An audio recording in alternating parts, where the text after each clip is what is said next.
Bill Gates இப்படி ஆயிருக்காருன்னா அவர் எங்கே இருந்த ஆர்ஜின்னு சொல்லி கொடு. முதல் விஷயம் அவர் மார்வாடிங்கிறதே மறைச்சாரு. அம்பானி எங்கேயும் தன்னை மார்வாடின்னு சொல்லிக்கிட்டு இருந்தார்.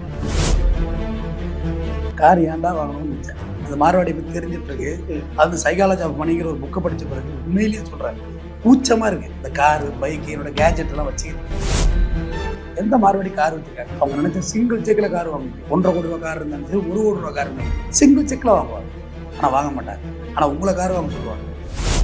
அவங்கள இன்னும் கெட்டவங்க, அவங்க இன்னும் இங்கே வந்துட்டாங்க, இந்த நாட்டை பிடிச்சிட்டாங்க, உழைக்கிறாவும் சம்பாதிக்கிறாங்க, நீ சாமர்த்தியமாக செஞ்சுட்டு போய் உன்னை யாரும் வேண்டாம்னா. இவங்களுக்கு வந்து ஃப்ரெண்ட்ஸே கிடையாது, எனக்கும் ஃப்ரெண்ட்ஸ் கிடையாதுன்றது உண்மையான விஷயம். ரெண்டு ஃப்ரெண்ட்ஸ் கிடையாது. செலவு பண்ணுற விஷயங்களே அவங்கள்ட்ட இருக்காது. ஃப்ரெண்ட்ஸ்னா டீ வாங்கி கொடுக்கணும், ஒரு வடை வாங்கி கொடுக்கணும், ட்ரிங்க்ஸ் வாங்கி கொடுக்கணும். ஏதாவது அரசியல் மீட்டிங்கில் மாறுவாடி என்னோட ஃப்ளெக்ஸு போட்டோ வச்சு பார்த்துருக்கீங்களா? இல்லை, இருக்க மாட்டாங்க. ஆனால் அந்த அரசியல்வாதி அந்த தொகுதியில் ஜெயிக்க வருமா தோக்கணுமான்னு முடிவு பண்ணுற இடத்துல இவங்க இருப்பாங்க.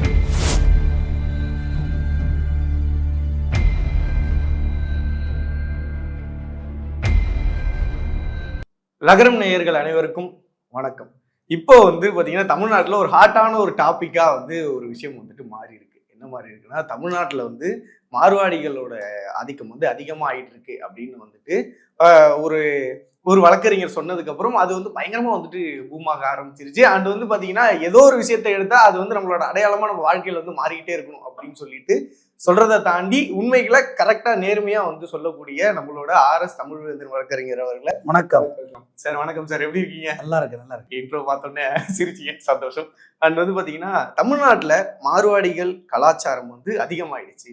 அம்பானியே வந்துட்டு பாத்தீங்கன்னா மார்வாடி தான் அப்படின்னு நீங்க சொன்னோம்னா அப்படியா அப்படின்றதுதான் எங்க பார்த்தாலும் பயங்கரமா வந்துட்டு வைரலா போயிட்டு இருக்கு.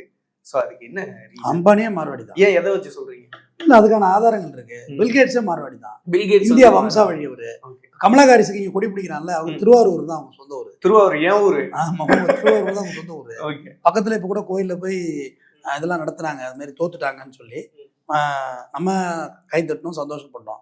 அது மாதிரி மார்வாடிகள் இங்கே வந்துட்டா சில கட்சிகளும் சில அரசியல்வாதிகளும் சில விஷயங்களை சொல்லுவாங்க.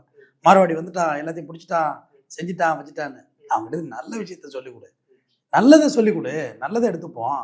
பில்கேட்ஸ் இப்படி ஆயிருக்காருன்னா அவர் எங்கே இருந்த ஆர்ஜின்னு சொல்லிக் கொடு. முதல் விஷயம் அவர் மார்வாடிங்கிறதே மறைச்சாரு. அம்பானி எங்கேயும் தன்னை மார்வாடின்னு சொல்லிக்கிட்டது இல்லை.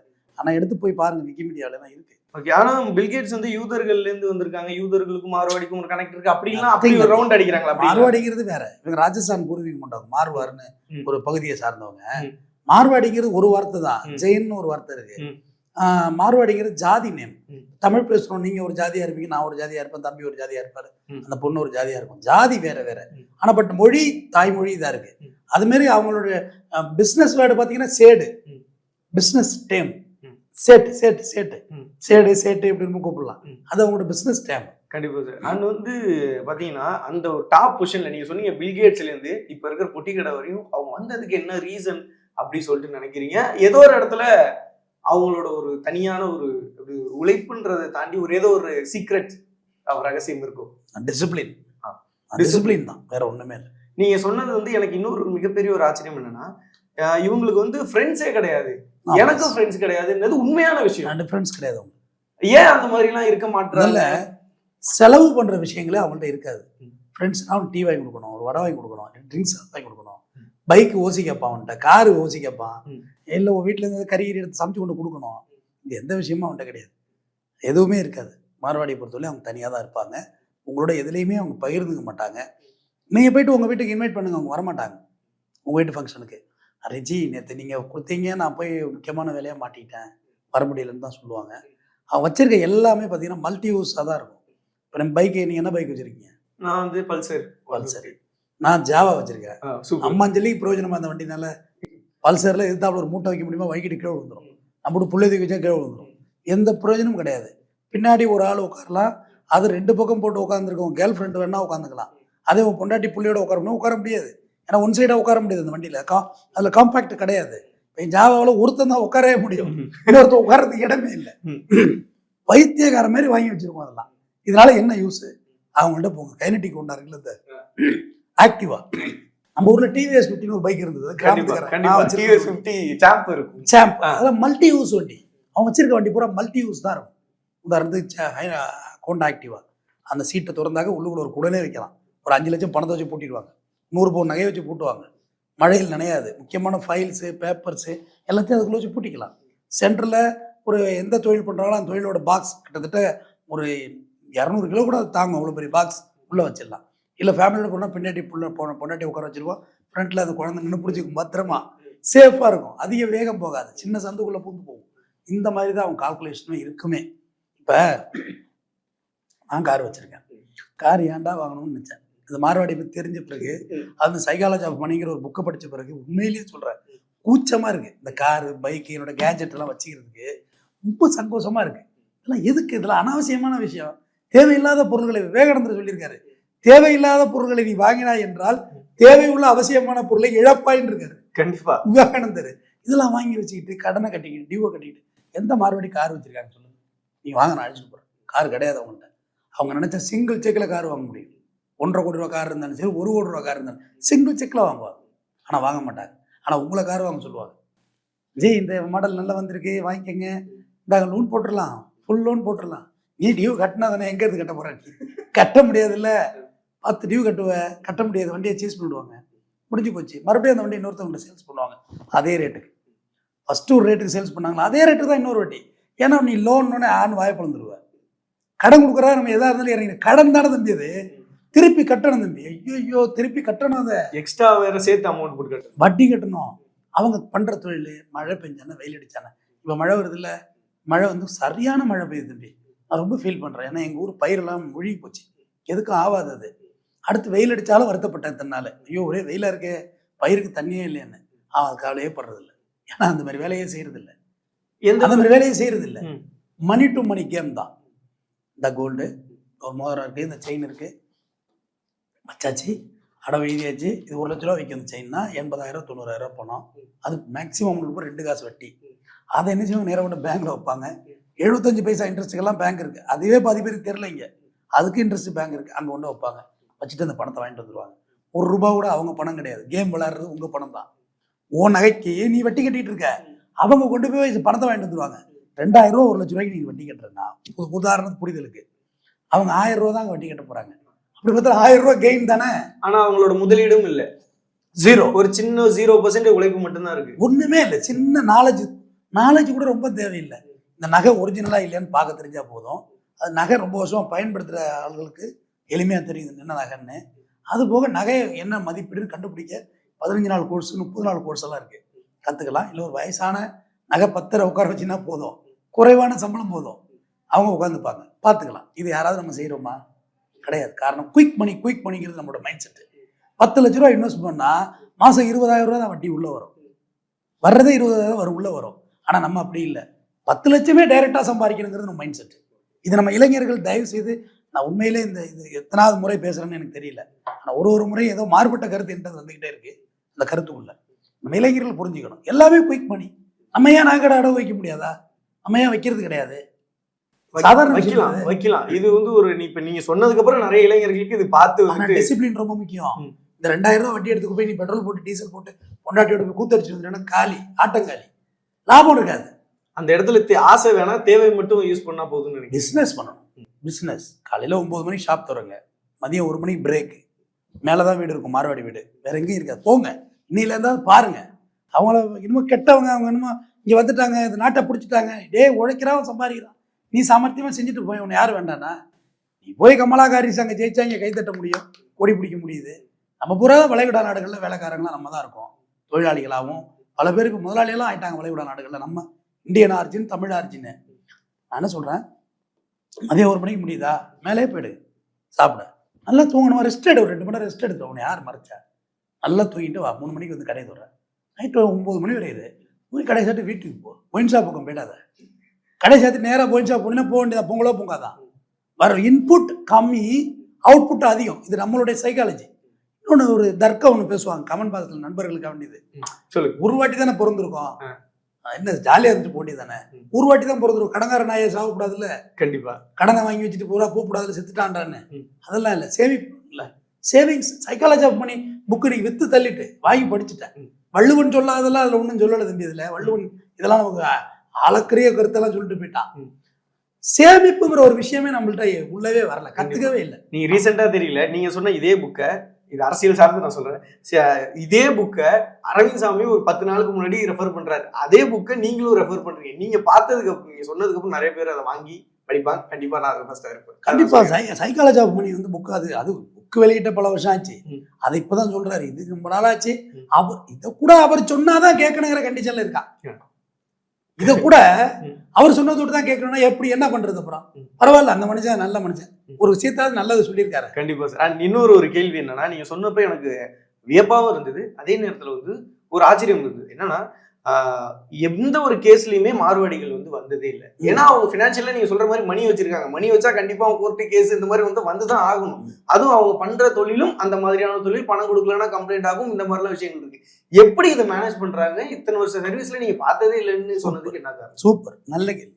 கேட்குற கேள்வி பதில் சொல்லுங்க. இந்த டோல்கேட்லாம் இருக்குல்ல, இதெல்லாம் யார் எடுத்திருக்கா? கான்ட்ராக்ட் சொல்லுங்க. ஹிந்திக்காரங்கன்னு நாங்க நினைச்சு, ஹிந்திக்காரங்க ஹைதராபாத் தாழ்னால இல்ல, ஹிந்தி தான் பேசுவான். எல்என்டி எடுத்திருக்கான், அம்பானி எடுத்திருக்கான், அதானி எடுத்திருக்கான். இந்த டோல் எந்த டோல்லையாவது அம்பானி அதானி உங்களோட சண்டை போட்டுட்டு இருக்கானா? இல்ல இல்ல. ஆனா அங்க சண்டை நடந்துகிட்டு தான் இருக்கு, டெய்லி சண்டை நடந்துகிட்டு தான் இருக்கு. மண்டை உடையதுன்னா உடஞ்சிக்கிட்டு தான் இருக்கு. தினம் தகராறு, டோல்ல தகராறு இல்லாம இல்ல. ஆனா யார் பண்ணிட்டு இருக்காங்க தகராறுலாம்? உன் கையெடுத்தே ஒண்ணு குத்துவான். அங்கன்னு உள்ள லோக்கல் உள்ள பீப்புள்ஸை வேலைக்கு வச்சிருப்பான். போங்க, ஒவ்வொரு டோலா போங்க, ஒவ்வொரு டோலா போங்க. அந்தந்த ஊரின் பூர்வீகக்கூடிய மக்களை தொழிலாளிகளாக வச்சிருப்பாங்க உங்களோட சண்டை போடுறதுக்கு. ஆனா மேனேஜிங் லெவலில் உள்ளவங்களாம் அவங்க இருக்க மாட்டாங்க. வேற பவர்ஃபுல் பர்சனாலிட்டி இருப்பாங்க. எதுக்கு சொல்ல வந்தேன்னா, அதான் மார்வாடி. அவங்க ரோட்ல உங்கள்கிட்ட சண்டை போட மாட்டாங்க. சண்டை எப்படி போடணுமோ அவங்களுக்கும் தெரியும். சண்டை நடக்கும், அவங்களையும் சண்டை நடக்கும். ஆனா அவங்க செய்ய மாட்டாங்க. மார்வாடிகள் கொலை செய்வார்களா என்றால் நேரடியாக இதுவரை மார்வாடிகள் கொலை செய்தது இல்லை. நான் அதை வெளிப்படையாக பதிவு பண்றேன். பட் அவங்களுக்கு தேவையெனில் அதுவும் நடக்கும். நடக்கும். அப்படி நீங்க நினைச்சிடாதீங்க. மீசையை மடிச்சுட்டு அரேஜின்னு பிஸ்னஸ் மேன். அவங்க கொலையான ஆளுகள்ல தேவைப்பட்டா செய்யற அளவுக்கு அவங்கள்ட்ட பேக்கப் இருக்கும். அது நம்ம ஆட்களே செய்வாங்க. அவ்வளவுதான், வேற ஒண்ணும் இல்லை. நான் என்ன சொல்ல வர்றேன், இது வரைக்கும் மார்வாடி நான் கேட்கிறேன், எங்கேயாவது ஒயின் ஷாப் வாசல்ல பிடிச்சிட்டு பிளாட் ஆகி பார்த்துருக்கீங்களா? இல்ல. மார்வாடி எங்கேயாவது திரைப்பட நடிகர்களுக்கு விடிய காலம் 5:30 மணிக்கு ரோஹிணி தியேட்டர் வாசல்ல பால விழகு பண்ணி லாரிலேருந்து வந்து செத்துருக்கானா? கண்டிப்பா இல்ல. ஏதாவது அரசியல் மீட்டிங்ல மார்வாடி என்னோட ஃபிளக்ஸ் போட்டோ வச்சு பார்த்துருக்கீங்களா? இல்ல, இருக்க மாட்டாங்க. ஆனா அந்த அரசியல்வாதி அந்த தொகுதியில் ஜெயிக்க வருமா தோக்கணுமான்னு முடிவு பண்ற இடத்துல இவங்க இருப்பாங்க. ஆமா, அவங்க தான் இருப்பாங்க. அந்த சொன்னவங்களும் ஓட்டு போடுவாங்க, செலவு பண்ணுவாங்க. அந்த பிசினஸை பொறுத்தது. இப்ப நான் சொல்றேன் இல்லையா, நகை அடகு கடை வைக்கிற சேட்டு மீன்ஸ் மார்வாடி ஜெயின் எப்படின்னு வச்சாங்க. இவங்க ஒரு ப்ரொஃபைல் பீப்புள்ஸ். கார் லோன் கொடுக்குறவங்க ஒரு ப்ரொஃபைல் ஆஃப் பீப்புள்ஸ். நேரடி வட்டி கொடுக்குறவங்க ஒரு ப்ரொஃபைல் ஆஃப் பீப்புள்ஸ். அதுக்கு ஏற்ற பேக்கப் அவங்கள்ட்ட இருக்கும். வட்டி காரை கொடுத்துருவாங்க, காருக்கு ஃபினான்ஸ் கொடுத்துருவாங்க. காரை தூக்குறதுனும் நீ நான் தான் பற்றி கொடுக்கணும். கண்டிப்பா அவங்க வேலை செய்யற நம்ம மாதிரி ஆட்கள் வைக்கவே கூடாது. அவங்க அப்படியே உட்காந்து அப்படியே தான் இருப்பாங்க, அசர மாட்டாங்க, அப்படியே மெதுவாக நவர மாட்டாங்க. போலீஸ் ஸ்டேஷனுக்குலாம் போக மாட்டாங்க. அதிகபட்சம் அவங்க போலீஸ் ஸ்டேஷன் போகிறது எது தெரியுமா? எவனா திருட்டு நகை கொண்டாந்து அடை வச்சுட்டு போயிடுவான். அதுல ஒரு ரிஸ்க் இருக்கு. ரிஸ்க் பேட்டர்ன் இல்லாத தொழில் எது? அதுல ஒரு ரிஸ்க் பேட்டர்ன் இருக்கு. அதுக்கு மட்டும் வருவாங்க. அதுவும் கேஸ் எல்லாம் வாங்கிக்க மாட்டாங்க. ஜி நகை தானே ஜி, இந்தாங்க வச்சேங்க, போனது போட்டுன்னு விட்டு தள்ளிட்டு வந்துருவாங்க. அதை காப்பாத்துறேன்னு சொல்லி இன்ஸ்பெக்டருக்கு லஞ்சம் கொடுக்குறதோ எந்த வேலையும் செய்ய மாட்டாங்க. அதுக்கு என்னை போன்ற வழக்கறிஞர்கள் யாராவது பிடிச்சிக்குவாங்க. சிம்பிளான பர்ச்சேஸ். அன்னைக்கு டேட்டுக்கு ஃபர்கியர் ஆட்டோ மாரி அன்னைக்கு மட்டும் பிடிப்பாங்க. முத வாட்டி பிடிச்ச வைக்கல, அடுத்த வாட்டி பிடிக்க மாட்டாங்க. நீ ஃபேமிலி ஃப்ரெண்ட் ஆகிட்டீங்கன்னா தொடர்ந்து லிங்க் ஆகிட்டீங்கன்னா கடன் கேட்பிய, இவ்வளோ உதவி பண்ணியிருக்கேன் எனக்கு 5 லட்சம் கூட கல்யாணம் வச்சிருக்கேன்னு கேட்பில்ல, அன்னையோட கட்டு. இன்னைக்கு ப்ராஜெக்ட்டுக்கு எடுத்துகிட்டு போகிறாங்கன்னா எவ்வளோ வச்சு இவங்க ஃபீஸ் 5,000. எந்த பேச்செல்லாம் வேண்டி கொடுப்பாங்க 10,000. எந்த பேச்செல்லாம் வேண்டி கொடுப்பாங்க. அன்னையோட கட்டு. அடுத்த வேற நாள் வேற வைக்கல பிக்கப் பண்ணுவோம். அடுத்த கேஸுக்கு கண்டினியூஷன் இருக்கவே இருக்காது. நீங்க சொல்றப்போ இப்படி ஒரு வாழ்க்கை இருந்துகிட்டு தான் இருக்கு, நம்ம கண்ணு முன்னாடி தான் இருக்கு, ஒருத்தவங்க வாழ்ந்துட்டு இருக்காங்க. ஆனா நம்மள அதை என்னைக்குமே நம்ம நோட் பண்ணவே இல்லையே. நோட் பண்ணாதோடு தான் இப்படி இருக்கும். நோட் பண்ணனால நான் ரொம்ப கூச்சத்தோட வாழ்றேன் தம்பி. எனக்கு ரொம்ப இன்ஃபீரியர் காம்ப்ளெக்ஸ் ஆயிட்டு, தாழ்வு மனப்பன்மை அப்படின்னு சொன்னா அப்படிதான். எனக்கு அப்படிதான். என்னடா இப்படி இருக்கும், எதுக்கு இதெல்லாம் தேவையில்லாம, எதுக்கு இத்தனாயிரம் ரூபாய்க்கு ஃபோனு, எந்த மார்வாடி ஆப்பிள் ஃபோன் வச்சிருக்காங்க வாங்க காட்டுங்க. இந்த இப்போ சாம்சங் இப்படி மடக்கி துறக்கிற மாதிரிலாம் வருது. கீழே ஒழுதுச்சுன்னா அம்மாஞ்சலிக்கு தேராதது, சல்லியா உடச்சிட்டீங்களா. வடிவேலு சொல்லுவார்ல, 100 வருஷம் ஓடிக்கிட்டு இருந்த கழுதன்னு, ஓ பழைய கடிகாரமா அப்படின்னு எவ்வளவு பெரிய அறியாமை அந்த படத்துல சொல்லியிருப்பான். நீ வந்து ஒரு ஆன்சியன்ட் ப்ராப்பர்ட்டின்னு சொன்னதை 100 வருஷம் பழைய கடிகாரமா புதுசோ நினைச்சு பயந்துட்டேன் வரல வடிவேலு. அதான் நம்ம நிலைமை. எதுக்கு அப்படி மடக்கி தருகிற போனேன். Phone incoming going okay, WhatsApp Facebook பார்க்குறோம் ஓகே. இந்த மார்வாடி இந்த ரீல்ஸ் பண்ணிக்கிட்டு கார் எடுத்துட்டு போய் ஆக்சிடென்ட் ஆகுறது, பைக்கில் நெருப்பு பறக்க ஏதாவது பசங்க போயிருக்காங்களா, பிச்சு போடுவாங்க, வீட்டில் வச்சு உரிச்சு போடுவாங்க. அப்படின்னா தான் நம்ம எல்லாம் வயசாக அப்பா அம்மாக்களுக்கு மரியாதை குறையும் நம்ம கம்யூனிட்டியில. நம்ம கம்யூனிட்டி மீன்ஸ் ஜாதி சொல்லலை, நம்மளுடைய சமூகத்தை சமூக அமைப்பை சொல்றேன். வயசாக மரியாதை குறைஞ்சிக்கிட்டே வரும். ஆமா தாத்தா தான் கூப்பிடுறாரு, ஆமா அப்பனுக்கு வேலையா இல்லை. ஆனா அங்க அப்படி இல்லை, வயசாக மரியாதை அதிகரிக்கும். ஏன்? அதுதான் அவங்களுடைய கம்யூனல், அவங்களுடைய அந்த பாரம்பரியம். அவங்க அப்பா வந்து அவங்க போய் உட்கார மாட்டான். அந்த கடையில் பார்த்தீங்கன்னா தாத்தா உட்காந்துருப்பாரு, அடுத்த அப்பா உட்காந்துருப்பாரு, இங்கே கீழே அடுத்த ஸ்டெப்பில் போய் உட்காந்துருப்பாங்க. இது ரொட்டேஷன் தான் மேலே ஏற முடியும். தாத்தா இறந்த பிறகு தான் அப்பா அங்கே உட்காருவார், நீ அந்த இடத்துக்கு போகலாம். ஒரே நல்லா பாஞ்சு வந்துலாம் கேப்சர்லாம் பண்ண முடியாது. அதே மாதிரி நீங்கள் இப்போ பிஸ்னஸ் பண்ணணும்னு சொல்கிறீங்க அப்படின்னா உங்களுக்கு எவ்வளோப்பா பணம் வேணும்? 10 கோடி வேணும். அவ்வளவுதான், அசைவு தான். 10 கோடி உங்கள்கிட்ட இருக்கும், கொண்டு போய் பிஸ்னஸ் பண்ண வேண்டியதான். என்ன இதெல்லாம் கேட்கும், உன் பொண்டாட்டியும் கூட்டுக்கணும், உன் பிள்ளையும் நீ கூட்டிக்கணும், இங்கே வைக்கக்கூடாது. போயிட்டு நீ தோத்துட்டியா ஜெயிச்சிட்டியா எந்த கேள்வியும் இருக்காது. 10,000 ரூபாய் கொடுத்தா 10 லட்சம் போகணும் வரும் உங்க. ஆனா அவங்களோட பிசினஸ்லயே ஏதோ ஒரு இடத்துல தோல்வி அடைஞ்சிருப்பாங்க. ஆனா அந்த தோல்வி நம்ம யாருக்குமே பெருசாவே தெரிஞ்சதே. அங்கதான் தப்பு பண்றீங்க. நம்ம இதுல தோத்துட்டோன்னு வால் போஸ்ட் அடிச்சு ஒட்டிடுவாங்க, பிளக்ஸ் வச்சிருவாங்க. உங்க பேர் என்ன? கார்த்திகேயன் ஒளிந்து விட்டான் மைடா போஸ்டர் அப்படின்னு தமிழ்ல ஏதோ போட்டுருவாங்க. கார்த்திகேயன் ஒளிந்து விட்டான், வக்கீல் தமிழன் செத்து விட்டான், போடுறா போஸ்டர்னு. எந்த மாதிரி பிளக்ஸ் வச்சு பாத்திருக்கீங்க? கண்ணீர் அஞ்சலி கொண்டாடி பாத்திருக்கீங்களா? இன்னைக்கு அவங்க வீட்டுல சாவு நடந்துச்சுட்டா தெரியுமா உங்களுக்கு? தேவையில்லாத விஷயங்கள்லாம் பண்றது கிடையாது. ஆனா அவங்க அப்படி கிடையாது. அப்படியா இங்க வாங்க சொல்லி அவங்கள்ட்ட வந்து 1% அவங்க தானத்துக்கு சேர்க்கிறாங்க. அவங்க வருமானத்தில் 1% தானத்துக்கு சேர்க்கிறாங்க. மகாவீர் கோயில்லாம் போய் பாருங்க, பயங்கரமா இருக்கும். ஜெயின் கோயில் பியூர் வெஜிடேரியன் அவங்க, அது வேற விஷயம். நம்ம ஞாயிற்றுக்கிழமையானதான் கறி சோறு நிறைய சாப்பிடுவோம். கறி சோறுக்கு ஒரு துணையா ஒரு பாட்டில் வேணும், எல்லாம் வேணும் நமக்கு. பட் அவங்க அதெல்லாம் செய்ய மாட்டாங்க, வெஜிடேரியன் தான். இப்ப ஏன்னா ராவா பேசணும்னா அதுக்கு வேற கிளம்பிடுவாங்க கீழே கமெண்ட் பாக்ஸ்ல. இப்ப இளைஞர்கள் மதுவெல்லாம் அருந்துறதா சொல்றாங்க. அது 0.5% தான். ஆனா ஒரு 50 வயசு தாத்தா தண்ணி அடிச்சாருன்னா ஒரு 10 வயசு பையனை கண்டா ஓடி ஒளிஞ்சிருவாராம். சரி தப்பு, அடுத்த ஜெனரேஷன் அதை கத்துக்க கூடாது. இவ்வளோ விஷயங்கள் அவங்கள்ட்ட நல்ல விஷயங்கள் இருக்கு. அதே மாதிரி 40 வயசுக்குள்ள பெண்கள் விதவை ஆயிட்டா மறுமணம் பண்ணி வச்சிடறாங்க. அது இருக்கு, அவங்களுக்குள்ள ஃபாலோ பண்றோம். ஜாயின்ட் ஃபேமிலியா தான் அவங்க இருப்பாங்க. ஒரு வீடு ஒரு அடுப்பு தான். கண்டிப்பா அடுத்த கேள்வி அதுக்கு தான் நான் வருவேன்னு நினைச்சேன். இப்போ ஏதோ ஒரு ஒரே லாஸ்ட் ஃபைனலான ஒரு கேள்வி புரிஞ்சுக்கிட்டேன். அதாவது வந்து ஒரு ஏரியால ஒரு மார்வாடி ஒரு 10 பேர் சேர்ந்துருக்காங்கன்னா அந்த இடத்துல ஒரு தமிழால் உள்ள போய் இப்போ கடை வைக்க முடியுன்ற சூழ்நிலை இருக்கா இப்ப இருக்கிறது? இல்லையா? இல்ல, நீ போய் தாக்கு பிடிக்க முடியாது, வைக்க முடியாது. பெண்டிங் மில்ல வாங்கினாங்க, வாங்கி ஃபுல்லா பில்டிங் கட்டினாங்க. மார்வாடி மட்டும் தான் உள்ள வாங்கலாம், அது உள்ள கடை வரைக்கும் மார்வாடி தான் வைக்கலாம். போங்க, பழைய படத்துல எல்லாம் பார்த்துருப்பீங்க பெண்டிங் மில்ல. பெண்டிங் மில் கிடையாது, அதுல அவங்க இடத்த வாங்கி கட்டிட்டாங்க. அவங்க வந்து அந்த கம்யூனல் பார்ட்டியை வந்து ஃபுல்லாவே சவுண்ட் ஆக்கிட்டாங்க. சவுகார்பேட் ஃபுல்லா போனீங்கன்னா அந்த மார்வாடி ஃபுட்டு, அந்த அவங்களோட கல்ச்சர். ஹைகோர்ட் கூட வந்தாங்க, மதில் சோறு வைக்கணும் சவுகார்பேட்டை சுத்தி. எங்களுக்கு ஹைகோர்ட் வரைக்கும் தெருத்தி விட்டுச்சு கோர்ட்டு, ஓடி போகுது தீண்டாமிச்சோற ஓநாடா அது அப்படின்னு சொல்லி. ஆனா நீங்க சிம்பிளா சொல்றேன், ராஜஸ்தான்ல இருந்து தான் பவாரியா கொள்ளையர்கள் வர்றாங்க. இப்ப கூட வந்து நாமக்கல்ல சுடுபட்டு இருந்தாங்கல்ல, நம்ம மெட்ராஸ்ல வந்து பேங்க கொள்ளையடிச்சாங்க. அவங்க 1 லட்சம் பேர் 10 லட்சம் பேர் அங்க இருக்கிறதா. அவங்களும் அந்த ஸ்டேட்ல தான் இருக்காங்க, மார்வாடிகளும் அந்த ஸ்டேட்ல தான் இருக்காங்க, நம்மளும் இந்த ஸ்டேட்ல தான் இருக்கோம். நம்ம அவங்கள்ட்ட உள்ளது லேர்ன் பண்ணிக்கிறது ஒன்றும் தப்பு இல்லை. கண்டிப்பா ஒரு நல்ல விஷயம் இருக்கு. அவன் எந்த இனமா இருந்தானே கத்துக்க வேண்டியதானே. சிக்கனமா இருன்னு சொல்றதுல என்ன தப்பு இருக்கு? சிக்கனமா இருப்போம், சேமிப்பா இருப்போம், இதுல ஒன்றும் தப்பு இல்லை. நம்மள்ட்ட 4 காசு இருந்தா தாங்க இங்க மரியாதை இருக்கும். அதாவது வள்ளுவன் தான் சொல்றான், செய்க பொருளை செருணர் செருக்க எகுதனில் கூறியதுங்கிறான். பணத்தை சம்பாதிச்சிடுறா, உன்னை செருக்க செருநேர் செருக்க, நம்மளை கிண்டல் பண்ணால கேலி பண்ணால, அவனை செருக்க அறுக்கிறல்ல, எகுதோட கூறியமான ஆயுதமே அதுதான்டான்னு சொல்றான் வள்ளுவன். பணத்துடைய அருமையை நம்ம எத்தனை பேருக்கு தெரியுது? செய்க பொருளை, வினைச்சொல் முன்னாடி, ஒரே ஒரு திருக்குறள் மட்டும் தான் வினைச்சொல் முன்னாடி வந்திருக்கும். செய்க பொருளை அது பின்னாடி தான் வர்ற, முன்னாடி போட்டு எழுதுனா வள்ளுவன். அப்ப பணத்துடைய அருமை எவ்வளோ ஆண்டுக்கு முன்னாடி வள்ளுவனால சொல்ல முடிஞ்சிருக்கு. பணம் இல்லைன்னா இங்க ஒண்ணுமே இல்லை. ஆனா இங்க வேணா சொல்லலாம், பணம் எல்லாம் முக்கியம் இல்லை, 4 மனுஷாதான் முக்கியம்னு பேசிக்கிட்டே உட்காந்துருக்க வேண்டிய தத்துவம் தான் பேசலாம். ஆனா திருவள்ளுவர் நீங்க சொன்னோன்னே எனக்கு இந்த மைண்ட்ல ஓடிட்டே இருக்கு. திருவள்ளுவர் வந்து என்ன சொன்னாருன்றத நம்ம பாக்குறதுல, அவருக்கு காவி வேட்டி அடிச்சோமா இல்ல வந்துட்டு எங்க வந்தாரு திருவள்ளுவருக்கு திருவள்ளுவர் தினம் தெரியும், ஒயிட் ஷாப் லீவ் ஆச்சு, இவ்வளவுதான் நமக்கு தெரியுது. அதோடைய மகாத்மா காந்திக்கு Gandhi Jayanti wine shop leave, வேற எப்படி தெரியும் காந்தி ஜெயந்தின்னு? நம்ம எந்த லெவல்ல நம்ம டியூன் ஆயிருக்கோம் தெரியுதா? நம்ம உடம்பு மனசு எல்லாம் கெட்டு போச்சு போதை பழக்க வழக்கத்தினால. நம்ம அதை அவங்கள்ட்ட கத்துக்கணும். குடிக்க மாட்டாங்க, அசைவம் சாப்பிட மாட்டான். ஏன்னா வள்ளுவன் சொல்றான், உள்ளான் புலானை மறுத்தான் கை கூப்பி எல்லா உயிரையும் தொழுக்கிறான். புலால் சாப்பிடாதரா, இன்னொரு உயிரோட புண்ணுடாங்கிறான் கறிய. அது ஒரு மாட்டுக்கறினா மாட்டோட புண்ணு, அது ஆட்டுக்கறினா புண்ணு, அது சாப்பிடாதன்றான். கல்லுண்ணாமை பத்தி ஒரு அதிகாரமே எழுதியிருக்கான் வள்ளுவன். சாராயம் குடிச்சு கிடந்தீங்கன்னா அது அவமானம்டாதுன்னு சொல்றான் வள்ளுவன். ஆனால் நம்ம எல்லாத்தையும் செய்யறோம். தேவையில்லாத ஆடம்பரம். ஒரு வீட்டில் இந்த ஒரு ஏசி போட்டிருக்கோம், எல்லாரும் ஒரே ரூம்ல தூங்குவோம், ஒரு ஏசியோட முடிஞ்சு போகுதுல்ல. வேத்துக்கிட்டு தூங்கலாம் இங்கே சொல்லலை, சந்தோஷமா இருக்க தான் பிறந்திருக்கோம். ஆனால் அது எப்படி கால்குலேட்டிவா இருக்கணும்னு பாருங்க. வீட்டில் 4 பேரும் சேர்ந்து ஒரு பயணம் போடுமா, கார் எடுத்து யூஸ் பண்ணுவோம். மழை பெய்தா கார் எடுத்துட்டு போங்க, தாராளம் போங்க. ஏன்னா குழி குண்டு இருக்கும், கரண்ட் இருக்கும், மழையில் நினைச்சிட்டு ஜுரம் வந்துடும்.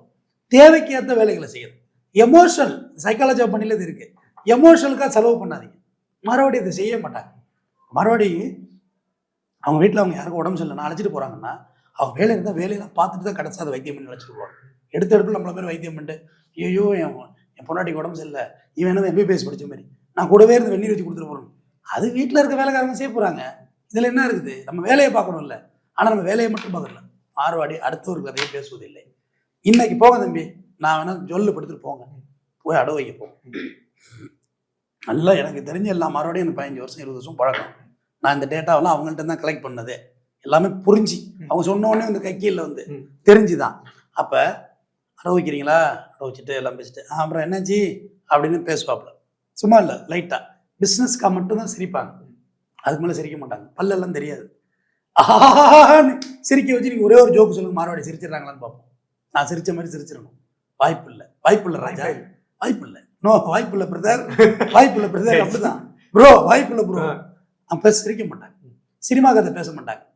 சினிமா கதை எல்லா படமும் அவங்க பார்ப்பாங்க. வீட்டில் உட்காந்து OTT போட்டு ஃபேமிலியாக உட்காந்து பார்த்துருவாங்க. செலவு மிச்சம் இல்லை. ஏன்னா நீங்கள் அடவு வச்சுட்டீங்க, பணம் கொடுத்தாச்சு. வட்டி 30ஆம் தேதி முடிஞ்சோன்னு தம்பி வட்டி எடுக்கணும். 1ஆம் தேதியே வட்டி எடுத்தா தம்பி பணம் கொடுக்குறாங்க. இந்த பொருள் 50,000 ரூபா வாங்குறீங்கன்னா 1 மாதம் முழுசா அந்த பணம் உங்கள்கிட்ட இருந்த பிறகு தான் என்கிட்ட வட்டி வாங்கணும். பணத்தை கொடுக்குறீங்க, வட்டி எடுத்தாலும் கொடுக்குறாங்க.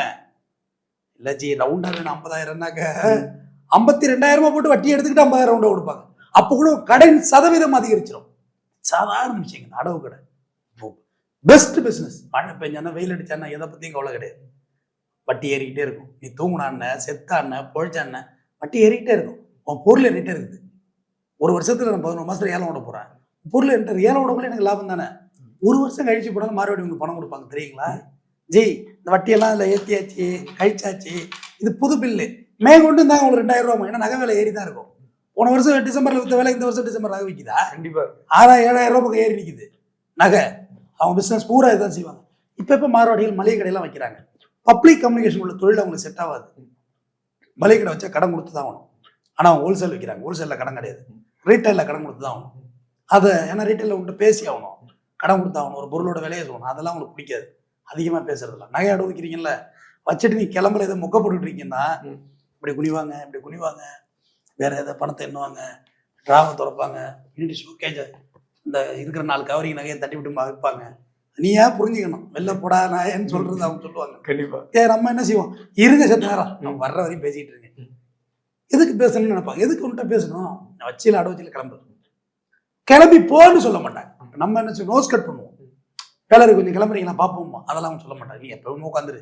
ஆனால் அவங்க பாட்டு வேலை அமைதியே நம்மளை நகர்த்தி விட்டுரும். ரைட், இதெல்லாம் நீங்கள் ட்ரை பண்ணி பாருங்க. கண்டிப்பாக கொஞ்சம் கஷ்டமாக தான் இருக்கு நான் சொல்றது, சிக்கனமாக இருப்புங்க. அதுதாங்க நம்ம பெருமை.